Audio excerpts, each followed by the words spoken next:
Hello বন্ধুরা, অনুরাগের ছোঁয়া সিরিয়ালের আজকে তোলপাড় করা আপডেটে আমরা দেখতে পাই সূর্য ও দীপা দুজনেই ঘুমিয়ে থাকে। ঠিক তখনই দুজনেই একটা বাজে স্বপ্ন দেখে যে দীপার যেন ফাঁসি হচ্ছে।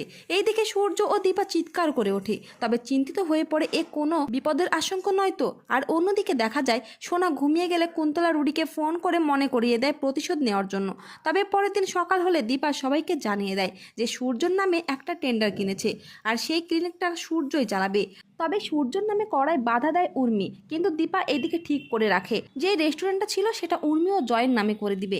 এরপর উর্মি মানতে চায় না, তবে দীপা তার এক কথা জানিয়ে দেয় সবাইকে যে 19 তারিখেই ওপেনিং হবে। আর এইদিকে রুডি প্ল্যান করে ফেলে যে 19 তারিখে এই সেনগুপ্ত ফ্যামিলিকে শেষ করার জন্য রূপাকে সে ব্যবহার করবে। তারপরেই দেখা যায় যে সবাই মিলে ওপেনিংয়ে গেলেও রুডি নাটক করে বাড়িতে থেকে যায় আর প্ল্যান করে রূপাকে বাড়িতে ডাকে। আর সেই সুযোগে রুডি রূপাকে ঘরে আটকে রাখে তার সর্বনাশ করার জন্য।